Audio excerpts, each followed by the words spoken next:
أعوذ بالله من الشيطان الرجيم ومن الناس من يتخذ من دون الله أندادا يحبونهم كحب الله والذين آمنوا أشد حبا لله آخر الآية। প্রশংসা আল্লাহ সুবহানাহু ওয়া তাআলার জন্য, যে আল্লাহ সুবহানাহু ওয়া তাআলা সুন্দর, শুষ্ক এবং চমৎকার একটি পরিবেশ এবং আবহাওয়ার মাধ্যম দিয়ে তার প্রিয় গুটি কয়েক বান্দাকে তার প্রিয় স্থান এসে তার কথা এবং তার প্রিয় রাসূলের কথা শ্রবণ করার এবং তার একমাত্র ইবাদত করার সুযোগ তৌফিক দান করে দিয়েছেন। সেই মহামুনিবের দরবারে হৃদয় উজাড় করে অন্তরের স্থল থেকে শুকরিয়া আদায় করি, আলহামদুলিল্লাহ। অতঃপর দরুদ এবং সালাত বর্ষিত হোক পৃথিবীর সর্বশেষ এবং সর্বশ্রেষ্ঠ মহামানবের প্রতি, যেই মহামানব ইহকাল এবং পরকালের রহমত এবং সমস্ত নবিকুলের শিরোমণি, এরূপ একজন মহামানবকে পেয়ে আমরা আল্লাহর দরবারে আবারও শুকরিয়া আদায় করি, বলি আলহামদুলিল্লাহ। সেই মহামানবের প্রতি আমরা সংক্ষিপ্ত হলেও দরুদ পাঠ করি, সকল বলি আল্লাহুম্মা সাল্লি আলাইহি আল্লাহুম্মা বারিক আলাইহি সাল্লাল্লাহু আলাইহি ওয়াসাল্লাম। কিছুই যদি আজকে না শিখতে পারেন, অন্ততপক্ষে একটি ছোট্ট বাক্য শিখে যান, যা আপনার জীবনের অনেক মহামূল্যবান কাজে লাগবে। তার একটি দোয়া হচ্ছে, আমরা সবাই জানি দরুদ পাঠ করলে এর ফজিলত কি, কিন্তু সেই হাদিস দ্বারা প্রমাণিত ছোট্ট একটি দরুদ আল্লাহর নবী সাহাবীগণ জুমার দিনে বেশি বেশি পাঠ করতেন। আল্লাহর নবী সাল্লাল্লাহু আলাইহি ওয়াসাল্লাম বলছেন, কেউ যদি আমার উপরে দরুদ পাঠ করে তাহলে আল্লাহ সুবহানাহু ওয়া তাআলা তার 10টি পাপকে আল্লাহ মোচন করে দিবেন। 10টি মর্যাদা আল্লাহ সুবহানাহু ওয়া তাআলা দুনিয়াতে বৃদ্ধি করে দিবেন। এ কথা আল্লাহর নবী সাল্লাল্লাহু আলাইহি ওয়াসাল্লাম বলছেন, এবং আল্লাহর পক্ষ থেকে 10টি রহমত তার উপরে নাজিল হবে। তাহলে এই বাক্যটি শিখে নেন, আল্লাহুম্মা সাল্লি ওয়া সাল্লিম আলা নাবিয়্যিনা মুহাম্মদ। এই বাক্যটি সাহাবীগণ খুব বেশি বেশি পড়তেন জুমার দিনে। আল্লাহুম্মা সাল্লি ওয়া সাল্লিম আলা নাবিয়্যিনা মুহাম্মদ সাল্লাল্লাহু আলাইহি ওয়াসাল্লাম। এই বাক্য আল্লাহুম্মা সাল্লি আলা মুহাম্মাদ ওয়া আলা আলি মুহাম্মদ কামা সাল্লাইতা আলা ইব্রাহিম ওয়ালা আলি ইব্রাহিম ইন্নাকা হামিদুম মাজিদ। আল্লাহুম্মা বারিক আলা মুহাম্মদ ওয়ালা আলি মুহাম্মদ কামা বারাকতা আলা ইব্রাহিম ওয়ালা আলি ইব্রাহিম ইন্নাকা হামিদুম মাজিদ। এটাকে দরুদ ইব্রাহিম বলে পরিচিত। এটা আমরা সালাতের ভিতর পড়ে থাকি। এটা সব সময়ের জন্য পড়া সম্ভব না হলে এই ছোট্ট বাক্যের দরুদটি পড়বেন, আল্লাহুম্মা সাল্লি ওয়া সাল্লিম আলা নাবিয়্যিনা মুহাম্মদ। তাহলে আল্লাহর পক্ষ থেকে 10টি রহমত এবং 10টি পাপ মোচন করা হবে এবং 10টি মর্যাদা আল্লাহ সুবহানাহু ওয়া তাআলা এই দুনিয়াতে এই বান্দার উপরে আল্লাহ তাআলা মর্যাদা বৃদ্ধি করে দিবেন। আল্লাহ দেওয়ার জন্য প্রস্তুত, বান্দা নেয়ার জন্য প্রস্তুত নয়। মনে রাখবেন, আল্লাহকে ভালোবাসবেন, আল্লাহ সুবহানাহু ওয়া তাআলা আপনাকে ভালোবেসে আল্লাহ তার অফুরন্ত নেয়ামত জান্নাতে আপনাদেরকে দাখিল করে দিবেন। কিন্তু শর্ত হচ্ছে আল্লাহকে ভালোবাসতে হবে। কিরূপ ভালোবাসবেন আজকের আলোচনা হবে। তাই তাওহীদের দাবি যখন আপনি মেনে নিলেন, গত জুমে আলোচনা হয়েছে, তারপরে আল্লাহকে ভালোবাসতে হবে। আপনি কিরূপ দাবি করলেন, কিরূপ তাওহীদের দাবিতে আপনি আল্লাহকে মেনে নিলেন, এরপরে আল্লাহ সুবহানাহু ওয়া তাআলাকে ভালোবাসতে হবে, সে কথা আল্লাহ রাব্বুল আলামিন বলে দিয়েছেন। আল্লাহকে ভালোবাসা কিরূপ ভালোবাসতে হবে সে নিয়ে আলোচনা করেই আমার জুমার খুতবা আমি শেষ করে দেব ইনশাআল্লাহ। আল্লাহ সুবহানাহু ওয়া তাআলা যেন সেই তৌফিক দান করেন। সকলে বলি আল্লাহুম্মা আমিন। আল্লাহ রাব্বুল আলামিন বলছেন সূরা বাকারার 165 নম্বর আয়াতে, وَمِنَ النَّاسِ مَن يَتَّخِذُ مِن دُونِ اللَّهِ أَندَادًا يُحِبُّونَهُمْ كَحُبِّ اللَّهِ وَالَّذِينَ آمَنُوا أَشَدُّ حُبًّا لِلَّهِ। আর মানুষের মধ্যে এমন কিছু মানুষ আছে যারা আল্লাহর পরিবর্তে অন্যকে সমকক্ষ হিসাবে গ্রহণ করে। কথা খুব মনোযোগ সহকারে শুনবেন। আল্লাহ বলছেন যে আল্লাহকে ভালোবাসার নেই, অন্যকে কিছু মানুষ আছে অন্যকে আল্লাহর সমকক্ষ হিসেবে মেনে নিয়েছে। এ কথা আল্লাহ বলছেন। এখন আপনি আমি যদি বলি এটি কি সম্ভব, এটা হয়, এটা কি দুনিয়াতে হয়, এটা মেনে নেয়? কিন্তু কখন কখন জানি আমরা মেনে নিয়েছি আমরা নিজেরাও জানি না। তাহলে কি আল্লাহ মিথ্যা বলছেন? আল্লাহ সুবহানাহু ওয়া তাআলা মিথ্যা বলেননি। আমাদের ধারণা, আমাদের মন মানসিকতা মিথ্যা বলছে, আমরা বুঝতে অক্ষম। এ কথাই চূড়ান্ত। আল্লাহ সুবহানাহু ওয়া তাআলা বলছেন আর মানুষের মধ্যে এমনও কিছু মানুষ আছে যারা আল্লাহর পরিবর্তে অন্যকে তার সমকক্ষ হিসাবে গ্রহণ করে নেয়। তারা তাদের আল্লাহকে ভালোবাসার ন্যায় অন্যকে ভালোবাসে। অপরদিকে যারা ঈমান এনেছে, অপরদিকে এখন যান, যারা ঈমান এনেছে আল্লাহর প্রতি তাদের ভালোবাসা এর চেয়েও সুদীর, একেবারে অনেক মজবুত। তাহলে এখানে আয়াতের কিছু কথা বলি, ব্যাখ্যা বলি। আল্লাহর ন্যায় অন্যকে মানুষ কি করে ভালোবাসে? জি ভালোবাসে, নাহলে আল্লাহ বললেন কেন? আল্লাহ যা হালাল করেছেন আর মানুষ যা হারাম করেছেন, মানুষ যা হারাম করেছেন, আল্লাহ যা হালাল করেছেন সেটা সব সময়ের জন্য উল্টা। আল্লাহ হালাল করে দিয়েছেন যেটাকে, সেটা মানুষ হারাম করতে পারবে না, অথচ এক শ্রেণীর মানুষ হারাম করেছে। আল্লাহ যেটাকে হালাল করেছেন সেটা এক শ্রেণীর মানুষ, কিছু মানুষ তারা হারাম করেছে, অথচ আল্লাহ ওটাকে হালাল বলেছেন, মানুষ হারাম করছে। আল্লাহ যাকে হারাম বলেছেন মানুষ সেটাকে হালাল করে নিয়েছে। তাহলে আল্লাহর ন্যায় তাকেই তো আপনি গ্রহণ করলেন, আপনি আল্লাহকে তো গ্রহণ করলেন না, সমকক্ষ তো তার কাছে নিয়ে গেলেন। তার ছোট্ট একটা কথা বলি, আল্লাহ সুবহানাহু ওয়া তাআলা যেসব জিনিস, যেসব বিধান আল্লাহ সুবহানাহু ওয়া তাআলা নাজিল করেছেন সেই সব জিনিস মানুষ মানতে নারাজ। নারাজ তো নারাজ, মানুষ বলছে অমুকে বলেছে, অমুক হুজুরে বলেছে, অমুক ওলিয়ে বলেছে, এই জন্য আমরা করি। তাহলে আল্লাহর কথা তার কাছে কি বাদাম থাকলো বলেন? তার কাছে আল্লাহর কথার কি বাদাম থাকলো? সূরা কাহাফের ভিতরে আসহাবে কাহাফের কাহিনী বলতে গিয়ে সেদিন বলেছিলাম যে একদল যুবক তারা আল্লাহর প্রতি যখন ঈমান আনলো, তাওহীদ যখন তারা তাওহীদের দাওয়াত যখন সমাজে বিস্তার করতে লাগলো, তখন তাদের উপর স্টিমুলার চলে আসলো, তারা পলায়ন করতে লাগলো। কেন? সেই সমাজে তারা তাদের রাজাকে, তাদের প্রেসিডেন্টকে, তাদের রাজাকে যেভাবে মেনে নিয়েছিল, তারা তাদের রবের আসনে তাদেরকে বসিয়ে দিয়েছিল। তখন একদল যুবক বলছেন এটা তো কোনো মতেই সম্ভব নয়, অথচ তার রব এবং আমাদের রব আল্লাহ সুবহানাহু ওয়া তাআলা, কি করে তোমরা তাদের কাছে এই ধরনের আরজি পেশ করো? তাদের কাছে কি ধরনের তোমরা এই ধরনের আচরণ দেখাও যেটা রবের পাওয়ার কথা, যেই আচরণ, যেই ইবাদত রব পাওয়ার কথা সেটা মানুষ পাচ্ছে। তখন এই কথা বললে সেই যুবকদের উপরে স্টিমুলার চলে আসে। তখন তাদের জাতিগোষ্ঠীরা তাদের পিছনে ধাওয়া করে তাদেরকে পিটাতে লাগলো, তাদেরকে সমাজ থেকে বিতাড়িত করে দিল।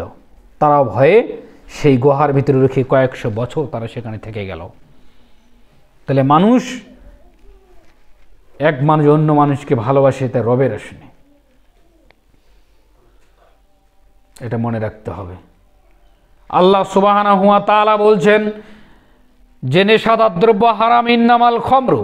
আল্লাহ নবী বলছে কুল্লু মুস্কিরিন হারাম, সমস্ত নেশাদার দ্রব্য হারাম, কিন্তু বান্দার কাছে নেশাদার দ্রব্য হারাম নয়। আর হুজুরেরাও কিছু বলছে এটা মাকরু। মাকরু শব্দটা অবশ্য কোরআনুল কারীমে সূরা ফুরকানের ভিতরে এসেছে অপছন্দনীয়।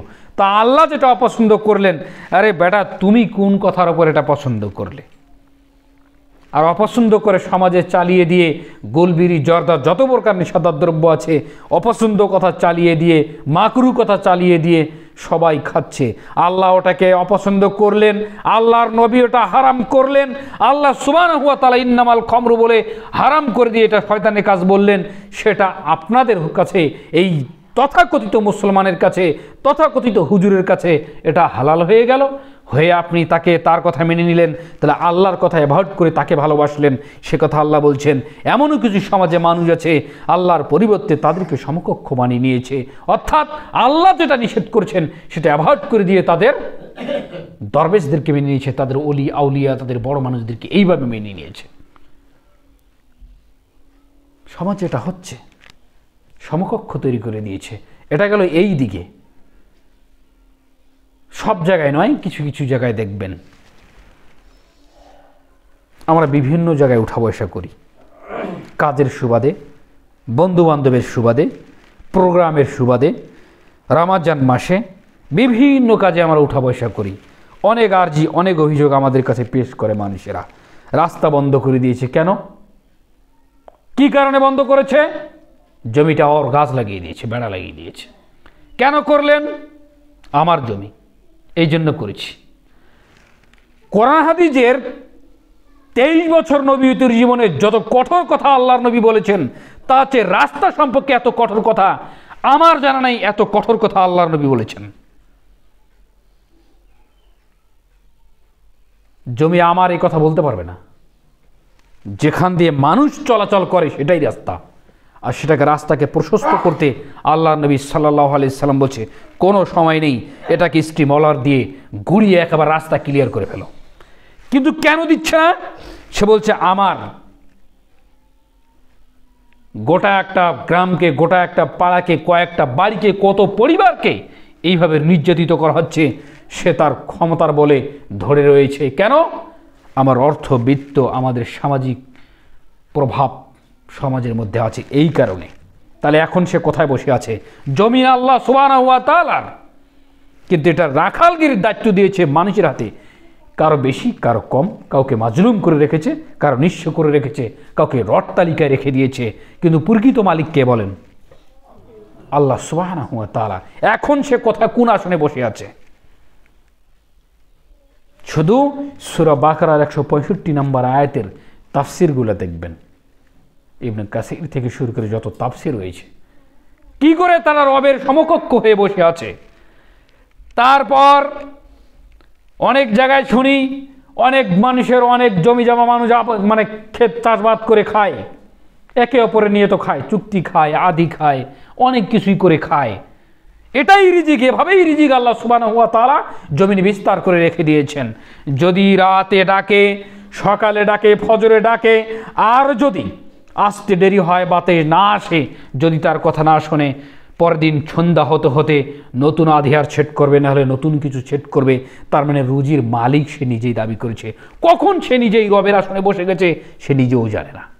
অথচ মানুষকে আল্লাহ সুবহানাহু ওয়া তাআলা স্বাধীন ফিতরাতের উপরে, জমিনের উপরে সৃষ্টি করে পাঠিয়ে দিয়েছেন, কিন্তু কখন সে নিজের রবের আসনে বসে গেছে সে নিজেও জানে না। আর কিছু গরিব মানুষেরা আছে, যদি আমি তার কথাটা না শুনি, অন্যায়টাও যদি না শুনি, তাহলে সে আমার জমি ছড়াবে, আমার রাস্তা বন্ধ করবে, আমাকে দেয়া বন্ধ করবে। আমাকে তার কথা শুনতে হবে, ন্যায় হলে শুনতে হবে, অন্যায় হলে শুনতে হবে। তখন বলেন তো, এখন সে কার আসনে বসিয়েছে তাকে? নিজের বিবেক আকল দিয়ে এটাকে চিন্তা করবেন। এটা আমি এক্সাম্পল দিচ্ছি। আর আমরা বিভিন্ন জায়গায় উঠা বসা করি, বিভিন্ন প্রোগ্রামে উঠা বসা করি, আমরা এগুলো দেখি। খবরদার, কত প্রভাবশালীকে আল্লাহ নিচে নামিয়ে দিয়েছেন, কত নিচু তলার মানুষকে আল্লাহ তাআলা প্রভাবে বিস্তার করে দিয়েছেন। এটা আপনাকে বুঝতে হবে। জমিন পেয়ে কখনোই, মানে সম্পদ পেয়ে কখনোই তাকব্বরি অহংকারী দেখানো যাবে না।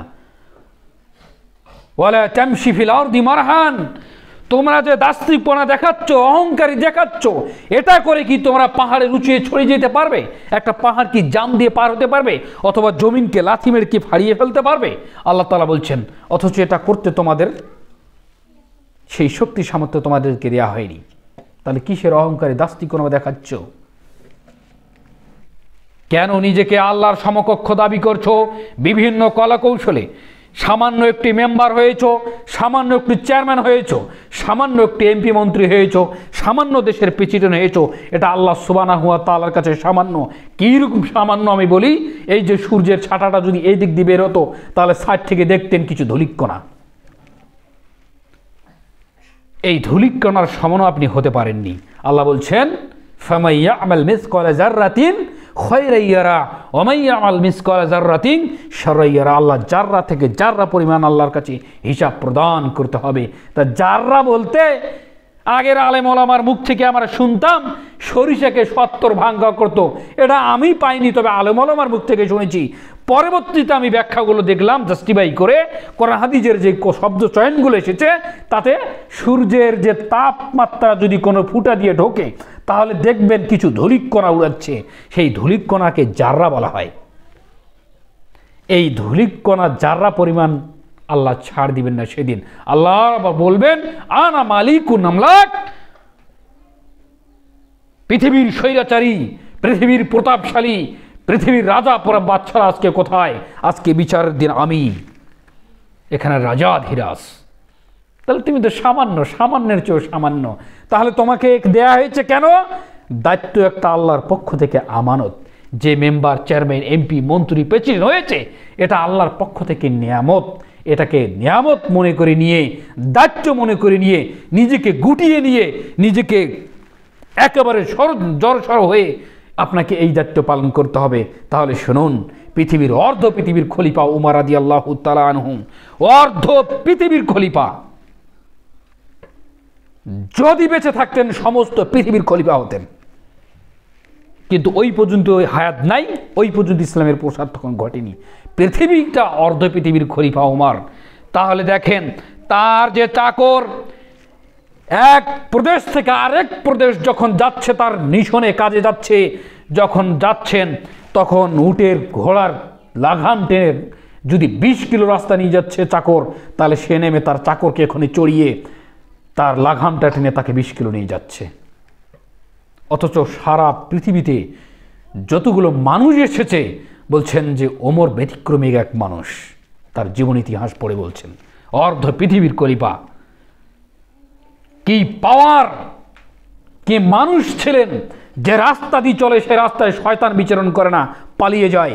এত বড় মানুষ চাকরকে তার উটের পিঠে চড়িয়ে তার লাগাম ধরিয়ে তাকে সেই মরুভূখণ্ডে টেনে নিয়ে যাচ্ছেন। কেন? মানুষকে স্বাধীনতা দেখাচ্ছেন, বৈষম্য দেখাচ্ছেন। বৈষম্য কি? ওনাকেও আল্লাহ সৃষ্টি করেছেন, আমাকেও সৃষ্টি করেছেন, আমি তাকে কষ্ট দিব আর আমি উটের পিঠিতে চড়ে যাব, অথচ অর্ধ পৃথিবীর খলিফা। তা হবে না। কিয়ামতের দিন আমাকে হিসাব দিতে হবে। আমাকে যত কিলোমিটার সে চড়ে নিয়ে গেছে, আমি তাকে তার পিঠে চড়ে নিয়ে যাব। কারণ তার ক্লান্তিটা আমার যেভাবে ক্লান্তি দূর করেছে, আমি তার ক্লান্তি দূর করব। আল্লাহর নবী বলেছেন সাল্লাল্লাহু আলাইহি সাল্লাম, তোরা জমিনবাসীকে একে অপরের প্রতি রহম করো, আসমানে যিনি আছেন তিনি তোমাদেরকে রহম করবেন। তারা হাদিস ফলো করছেন, তারা আল্লাহর নবীকে ভালোবাসছেন, তারা আল্লাহকে ভালোবাসছেন। তাহলে তারা কি তাদের রবের আসনে তাদেরকে বসিয়েছেন?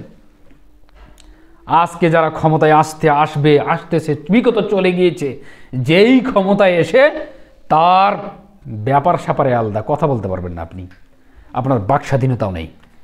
তারা রবের আসনে বসে আছে নমরুদ, ফিরাউনের মতো। হোক সেটা ধর্মীয় ব্যাপারে আর হোক সেটা অধর্মীয় ব্যাপারে, গণতন্ত্র হচ্ছে গোলামতন্ত্র। গণতন্ত্র যারাই স্বীকৃতি দিয়েছে তাদের ইমানের ঘাটতি আছে, ইমান থাকবে না। 1, 2, গণতন্ত্র হচ্ছে স্বৈরতন্ত্র, গণতন্ত্র হচ্ছে মারামারিতন্ত্র, গণতন্ত্র হচ্ছে বাপ বেটার যুদ্ধের তন্ত্র, গণতন্ত্র হচ্ছে ভাইয়ে ভাইয়ের যুদ্ধের তন্ত্র। গণতন্ত্র হচ্ছে মুসলিমের বিরুদ্ধে অস্ত্র তুলন করে কিভাবে জমিনে ফেসাদ সৃষ্টি করে চায়, এটা হচ্ছে সেই তন্ত্র। গণতন্ত্রের পিছনে যতদিন মুসলিম সমাজ দৌড়াবে ততদিন পর্যন্ত তারা এই জমিনের উপরে শান্তিতে বসবাস করতে পারবে না, তো পারবে না, কিয়ামতের দিন তাদের জান্নাত হারাচ্ছে। কারণ এটা একটা কুফরি তন্ত্র। সবচেয়ে বড় কথা হচ্ছে এটা একটা কুফরি তন্ত্র। এই কুফরি তন্ত্র মানুষকে দাসত্ব করে, আর যখন যে যায় সে রবের আসনে বসে থাকে। সময়ে সময়ে পরিবর্তন হয়। ভোটের আগে সমস্ত জনগণ হয় ক্ষমতার উৎস, আর ভোটের পরে সমস্ত ক্ষমতার উৎস হয় যে চেড়ে গিয়েছে। এর আগে কিন্তু আপনাকে তেল মালিশ করে করে করে তখন আপনি রব, আর যখন সে চড়ে গেল তখন রবের পরিবর্তন হয়ে গেল। এটা হচ্ছে এই কুফরিতন্ত্র, এটা মনে রাখবেন। সে কথা আল্লাহ সুবহানাহু ওয়া তাআলা বলছেন, মানুষের মধ্যে এমন কিছু মানুষ আছে যারা আল্লাহর পরিবর্তে অন্যকে আল্লাহর সমকক্ষ তৈরি করে নিয়েছে। এরা আল্লাহর ভালোবাসার নেই, আল্লাহকে ভালোবাসেনি। অপরদিকে যারা ঈমান এনেছে তারা সমস্ত কুফরিকে লাথি মেরে ওখান থেকে বেরিয়ে এসে তারা সুদীর্ঘভাবে আল্লাহকে ভালোবাসছে। এখন আল্লাহকে ভালোবাসার পর আল্লাহর শুকরিয়া কিভাবে আদায় করবেন? আল্লাহ সুবহানাহু ওয়া তাআলা বলছেন, ইয়া আইয়ুহাল্লাযীনা আমানু কুলু মিন তাইয়্যিবাতি মা রাযাকনাকুম ওয়াশকুরু লিল্লাহ ইন কুনতুম ইয়্যাহু তা'বুদুন।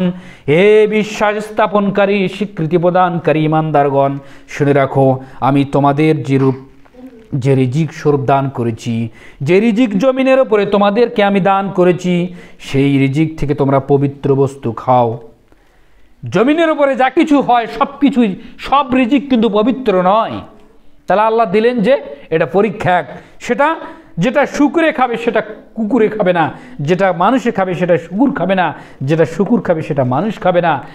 রিজিক দিয়েছেন, কিন্তু মানুষের যেটা রিজিক পবিত্র সেটা থেকে তোমরা ভক্ষণ করো, আর তোমরা আল্লাহর কৃতজ্ঞতা প্রকাশ করো, আল্লাহর শুকরিয়া আদায় করো, এবং তোমরা ইন কুনতুম ইয়্যাহু তা'বুদুন, এবং তার তোমরা ইবাদত করো, আর কাউরে তোমরা ইবাদত করিও না।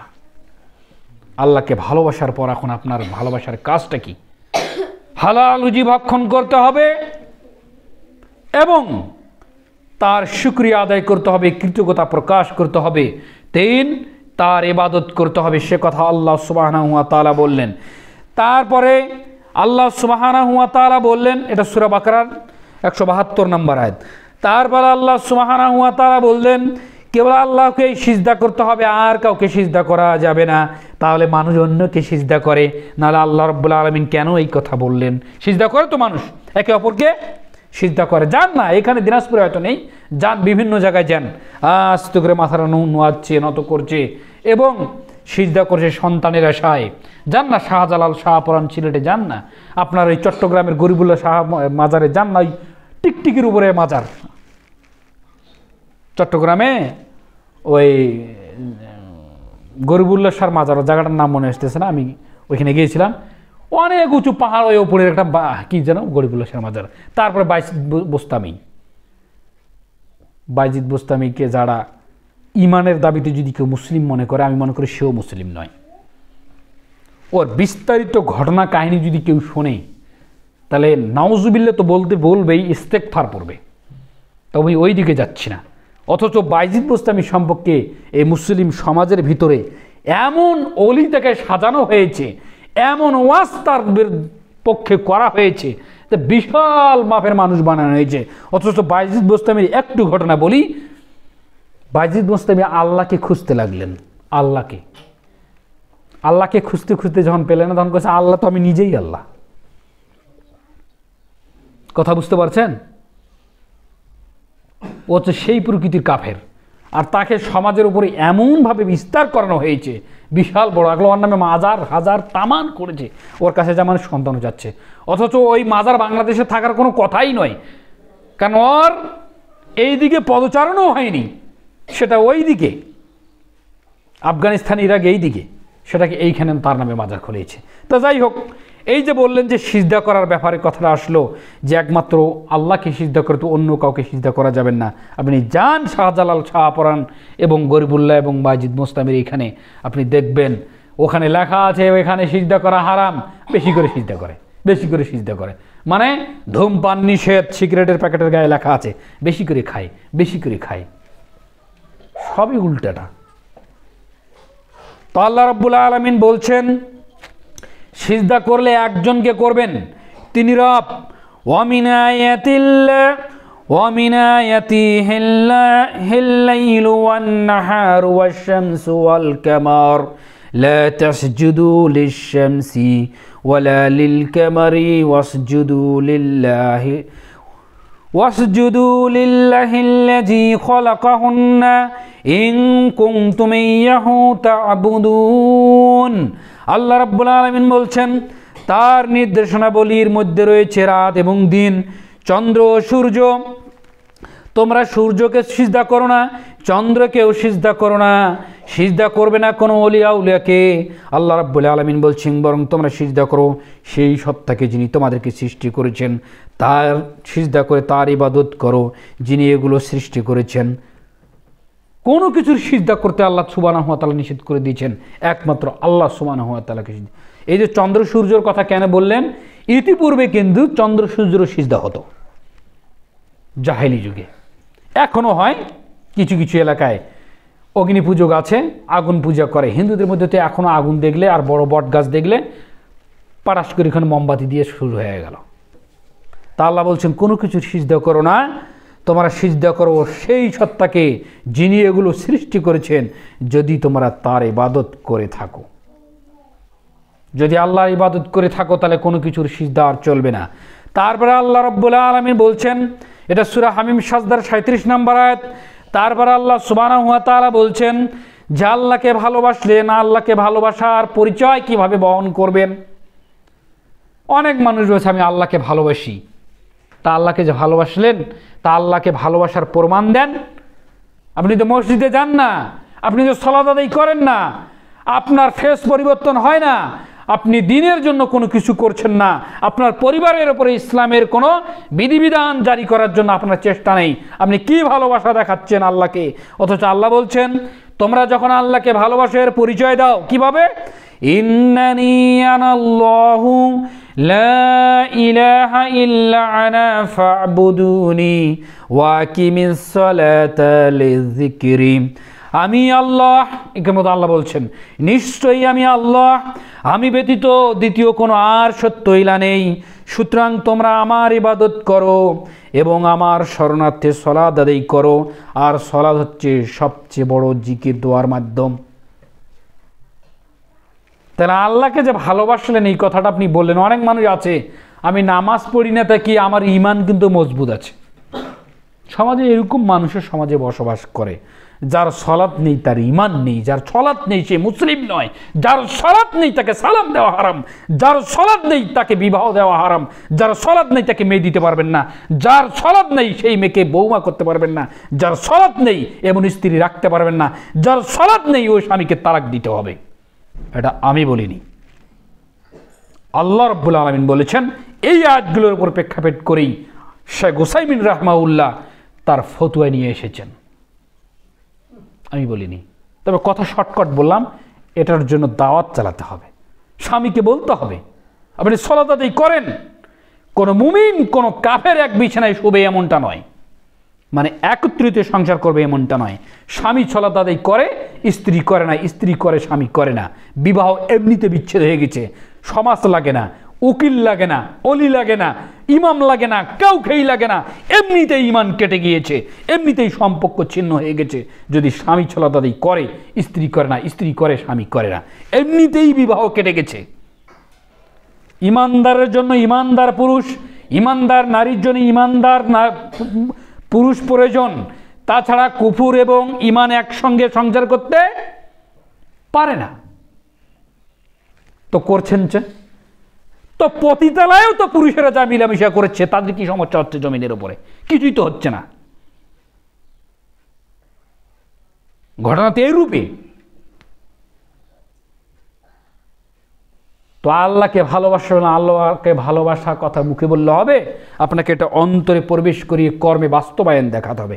বাস্তবায়ন করেন না, আপনি সালাত আদায় করেন, বিভিন্ন জায়গায় ভালো কথা বলছেন, বাড়িতে আপনার মেয়ে, আপনার সন্তান, আপনার স্ত্রী সালাত আদায় করে না, কোশ্চিনকালেও লাভ হবে না। বনী ইসরাইলের কাহিনী বলতে গিয়ে বলতে হয় আল্লাহ তাআলা বলেছিলেন ওই গ্রামকে উল্টে দিয়ে দাও, তো ফেরেশতা বলছে ওখানে এক ভালো মানুষ আছে, তো ওটাকে উল্টাও। কেন কেন ওটাকে সব উল্টাবে বলেন?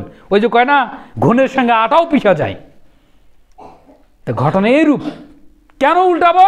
ফেরেশতা বলছে কেন আল্লাহ উল্টাবো? ওখানে যখন দরবেশ মানুষ, ওলি মানুষ তোমার ইবাদত করে, ওটাকে উল্টাও। কেন?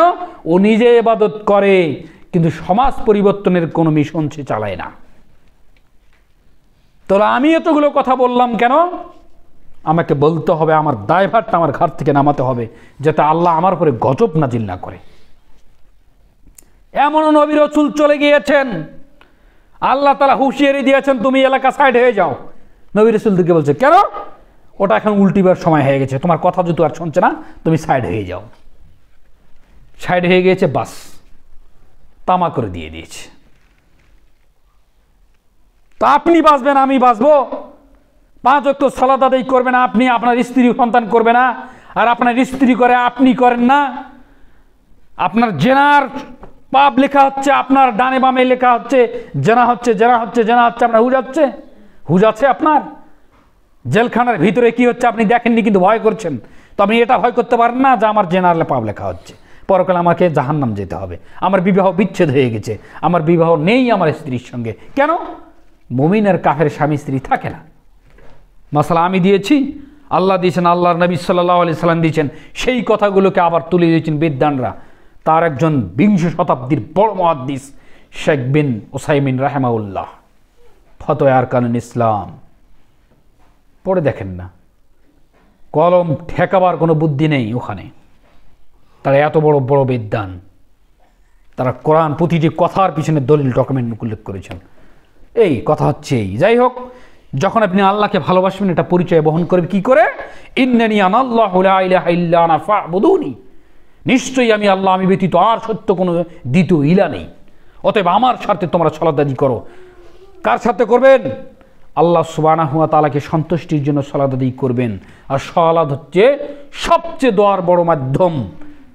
দোয়া নিয়ে ঝগড়া কাজিয়া করেন, সালাতে আদায় করেন না। যে মানুষগুলো দেখবেন ফরজ সালাতের পর ঝগড়াঝাটি করে, যে এবার মুনাজাত নিয়ে, ও বেটারা অধিকাংশই সালাত আদায় করে না, ওর পরিবারও করে না, অথচ গোটা সালাতটাই হচ্ছে একটা দোয়ার মাধ্যম। আপনাকে কে বলেছে ফরজ হাত তুলে দোয়া করতে? কেউ নিষেধ করেছে? করেনি, সেটা ব্যক্তিগত ব্যাপার, আপনি করেন। তো সবাইকে নিয়ে যে ডোডাডুডি করলেন আর সবাইকে নিয়ে যে চিল্লাপাল্লা করলেন, আপনি তো আরো বড় ক্ষতি করলেন। বলছেন হে আল্লাহ, আমি জীবনে যত পাপ করেছি, বেটা জাতিকে সাক্ষী রেখে ও পাপ করছে, ওটা আরো বড় ক্ষতি করলেন আপনি। হে আল্লাহ, আমরা জেনা ব্যভিচার করেছি, আমরা সুদ ঘুষ খেয়েছি, ও বেটা খাইছে, এখন প্রকাশ করছে। অথচ আল্লাহ নবী বলছেন কেউ যদি পাপ করে এটা গোপন রেখে দেয়, তা আল্লাহ কিয়ামতের ময়দানে তার বাহুর মধ্যে ডেকে আনবেন, এই যে এলো তোর পাপ না? হ্যাঁ জি পাপ আমার, ওগুলা তো আমি গোপনে তোমাকে মাফ করে দিব। সুবহানাল্লাহ বলেন। কেন মাফ করে দিব জানেন? তুমি দুনিয়াতে তোমার পাপ, অন্যের পাপ তুমি ঢেকে রেখেছিলে, এই জন্য আমি তোমাকে গোপনে গোপনে ক্ষমা করে দিলাম। তো বেটা তো নিজেই ডোঢাচ্ছে এখানে। যার হাতকে পছন্দ করো, কেন তোমার হাতটা নাই? তোমার হাত পছন্দ করেন না আল্লাহ? ঢঙ্গের শেষ নেই। 23 বছর নবীর জীবনে একটা দিনের জন্য এইরকম সমষ্টিগত ইস্তেমায় দোয়া যেটাকে বলা হয়, 23 বছর জীবনে এটা কোনো আল্লাহর নবীর ক্যারেক্টারে নেই। তাহলে কি হাত তুলে দোয়া আছে?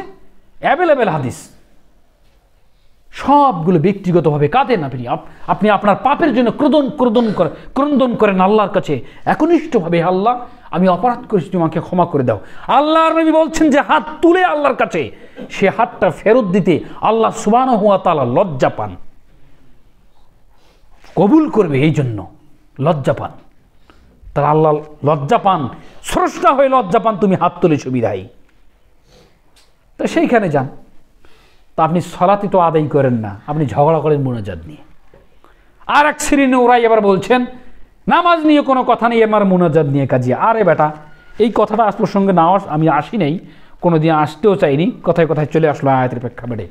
আরে বেটা, এবাদত এমন এক জিনিস মাপকাঠির ভিতর থাকতে হয়।